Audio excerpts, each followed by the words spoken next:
What is good, YouTube? It's your boy, Super Secret Sosa, and I'm back with another reaction video, man. Yes, as you can see in the title, we're gonna be reacting to 10 greatest magic tricks ever performed. Now, I love magic, man. You know, magic is a beautiful thing. I know y'all love watching magic too, man. We gonna stop all the talking. The original video will be down in the description below if you do not want to watch this video. But yes, I know y'all trying to watch this video. Also, put in a request video down below in the comments for me to react to, man. But we gonna stop all this talking. We gonna get to the video, man. Let's get it. Let's go. Yeah. Alright. Come on. I wanna see these magic tricks. Let's go, baby. Enlightenment, magic has been totally debunked. But that makes it even more impressive when illusionists manage to astound us with sleight of hand and mentalism. It's all an From illusion, simple man. card tricks to full-scale But Las hey, Vegas man, I magic tell shows, you, there are many tricks which have never been it's effectively crazy. explained. Today, Chris we're Angel, counting down man, the 10 David most Blaine. Chris impressive Angel and magic David tricks Blaine, man, ever my two performed. favorite magicians. This is a multi-part 10, magic man. trick that leaves viewers scratching their heads. Magician David Copperfield took a number of precautions to ensure Mr. the audience's Copperfield. doubts were assuaged. First, he brought a random contestant on stage. The contestant's father had written to Copperfield, stating that he had been a bad parent and wanted to make it up to his son by taking him to Hawaii. To fulfill this wish, Copperfield committed to taking the boy to Hawaii via teleportation, live in front of the audience. To calm any skeptics, Copperfield kept a live feed of the beach in Hawaii on a jumbotron. On top of this, he threw balls into the audience at random to choose volunteers and had fans draw pictures and take photos, all of which he would take to Hawaii to prove the trick was not pre-filmed. No Then Copperfield way. and the lucky contestant step onto a floating platform to prove there is no trapdoor. After a countdown, the pair disappear from sight, only to reappear on the beach with the drawings and Polaroids intact. No After the way. reunion of the audience member with his father, Copperfield appears back in the audience on the other side of the stage. Then it starts raining in the theatre. That's crazy. While many theories have been introduced to explain the trick, none have been confirmed. Almost 20 years later, this magic trick remains a mystery. Wow. Number On their 9. lucrative Fool Us Penn and tour Teller. and corresponding video Yeah, release, yeah, Las okay. Vegas-based I know who magicians these dudes Penn are. and Teller wowed the crowds with over 2 hours of show-stopping magic tricks. But perhaps their most famous trick is the infamous magic bullet catch. The trick begins with the magicians bringing 2 audience members on stage. No. Both have a military background and are given a purse full of bullets, which they confirm are real. Then the pair write their names on the tip of a bullet and draw a picture on the shell.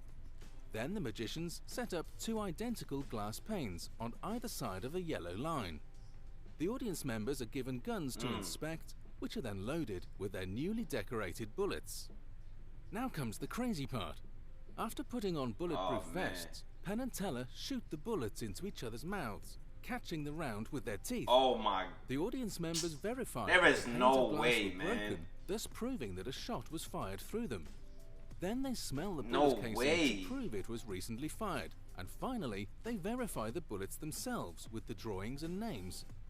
While Penn and Teller bring a new approach to this trick, variations have been in practice since at least the 1500s. Over the years, new magicians will accomplish the trick in new ways, but they never fail to impress the audience. That's crazy, bro. Number 8, man. Indian rope trick rose in popularity in the 1890s as explorers told tales of East Indian men who could climb an unsupported rope into thin air.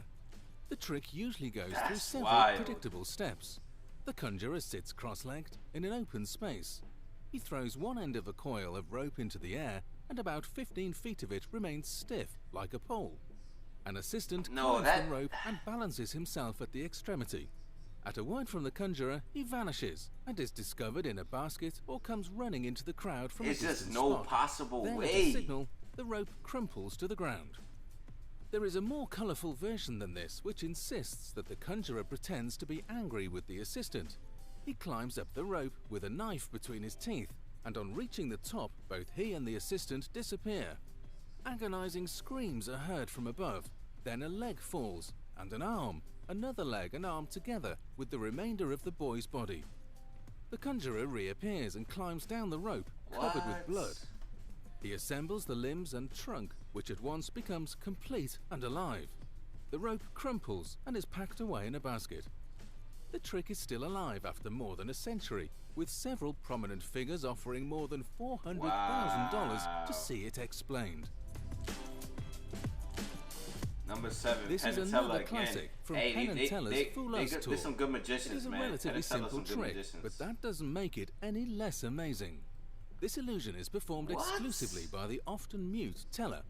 He appears on a low-lit stage with a carving knife and a single flower, which is front-lit by a bright bulb, projecting its shadow onto a screen behind Teller. Silently, Teller approaches the flower. Rather than cutting the leaves off of the flower directly, he pierces his knife into the screen. Miraculously, as he cuts off the leaves on the screen, the exact same leaves fall from the flower. The audience gasps as he moves from leaf to leaf, slowly dismantling the flower. Finally, Teller goes in for the kill. He pierces the budding flower's shadow, and its petals fall off one by one. Penn has stated that no one knows how shadows is done, and no one will ever figure it out. So far, that challenge remains intact. Rumors circulated that a Dutch magician was performing a similar trick, but this was quickly debunked. It is also allegedly the trick that led Teller to remain silent on stage, because he believes it helps the viewer to concentrate on the trick rather than on his speech. That's insane. Number 6. David Berglas is considered one of the forefathers of modern magic. His secret technique of locating a particular card within a pack has been described as the holy grail of card magic. He was one of the first magicians to appear on UK television. His namesake trick is also called Any Card at Any Number. It begins with him showing a full deck of cards to the audience. Then an audience member is chosen at random. They name whichever card they want in the deck. A second spectator then names a number between 1 and 52. A third spectator is encouraged to count down to the previously mentioned number. The cards are on view the entire time. There are multiple variations, but usually Berglas has an audience member hold the deck of cards to prove there is no sleight of hand. Invariably, however, after the third member counts down the number of cards, he pulls up the first audience member's card. Many have attempted to explain this trick away as simple card counting, but that doesn't account for the random variable of the audience member's guesses. Regardless of how it's pulled off, it has served as David Berglas' signature card trick. That's wild. Number 5. Richard Osterlind is a mentalist who has been performing for major corporations for more than 35 years. He has appeared at the Sheraton Great Wall in Beijing, the Hotel de Paris in Monte Carlo, the Casa de Campo in the Dominican Republic, and many other luxury resorts around the world. He is a speaker, author, teacher of magic and mentalism, and creator of many magic effects. He may not be a household name, but Richard is very well known with the mentalist and magician community. Potentially his best trick is the penny bender, wherein he asks an audience member to scratch a penny on both sides using a key. This is to verify that he is using the same penny and not switching it out with a decoy. Then, before the audience's eyes, he bends the penny in his palm using only his index finger. Osterlind has had NFL players and bodybuilders attempt to bend the penny, but they cannot. This trick, like many others, is still unexplained. That's wild. David Blaine pulling American teeth. Magician, illusionist, and endurance artist. He is best known for his high-profile feats of endurance and has set and broken several world records. Blaine innovated the way magic is shown on television by focusing on spectator reactions. His idea was to turn the camera around on the people watching instead of the performer, to make the audience watch the audience. This is perfectly illustrated in his trick, pulling teeth.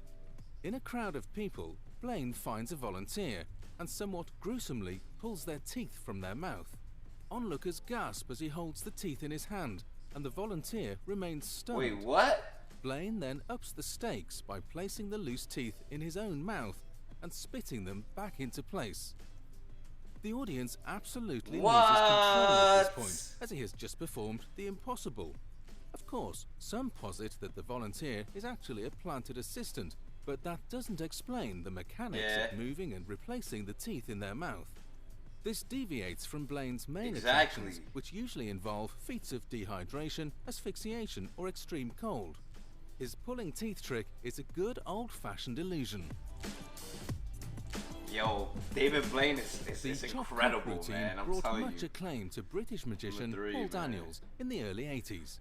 He was awarded the prestigious Magician of the Year award by the Hollywood Academy of Magical Arts in 1983. He also won the Golden Rose of Montreux in 1985. Daniels begins by picking a volunteer from the audience. The volunteer is asked to keep their eyes on a tiny white ball throughout the trick. Using an ordinary cup, Daniels launches into a rapid-fire routine wherein the ball appears beneath the cup, in Daniels' hand, and everywhere in between, seeming to break the laws of physics. He then plays the trick out in slow motion with the same results. The audience is impressed, That's but like the biggest hand trick of right all there. comes when Daniels replaces the ball with a lemon. Though the trick is relatively simple, Whoa. it is buoyed by Daniels' showmanship. Clearly there is some sleight of hand involved, but most people are unable to guess how the trick is truly performed. That's crazy. David We've already Copperfield, seen David man. Copperfield on the Number countdown, 2. but given his impressive history, it was difficult to narrow his tricks down to just one. The most successful magician in history, Copperfield has racked up $1 billion in career earnings, busted 10 world records, and amassed a whole host of awards for his work as a theatrical entertainer.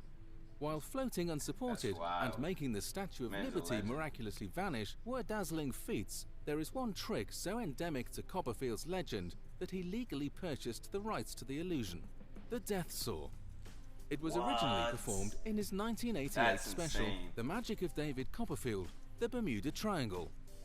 The trick has been recreated so many times in popular culture that it's hard to believe the genesis was so recent. In this world-class illusion, the magician lies flat on his stomach on a board as a whirring saw blade swings towards him. The blade bisects Copperfield at the midriff, only for his assistants to push the two halves back together. Copperfield then rises for his prestige, whole and unscathed. While it's been proven that Copperfield relies on an assistant to function as his lower half, the trick is still classic and has set the tone for much of modern magic. That's true. It's such an illusion, but Liu man, Chen is a number Taiwanese 1. magician and is credited to be the only Taiwanese magician to perform in Hollywood's Magic Castle. He is commonly referred to as Taiwan's most renowned magician. Liu Chen first became interested in magic at the age of 7 when he was attracted by a magic shop while shopping with his aunt. He proceeded to enter and saw the shopkeeper make coins disappear, and when confronted, the shopkeeper pulled a lollipop from behind his ear. From then, he began working on his magic skills, and at the age of 12, he won Taiwan's Youth Magic Contest, which was judged by world-famous magician David Copperfield. In an interview, Liu Chen said that this win was profoundly meaningful for me. It encouraged me to carry on my magic show dream. It showed me that my efforts could eventually lead to success. Perhaps his most distinctive trick is called coins. Over the course of the stunt, Chen is able to make coins pass through objects, like a table, a volunteer's hand. Like many tricks, it's clear that Chen is using some kind of sleight of hand, but that doesn't make it any less impressive. Exactly. Like, that's just crazy, man. Magic is just crazy, man. Alright, guys, you already know. That's the video. Like, share, subscribe, man. You already know. But if you don't this time, you will next time. I'm out.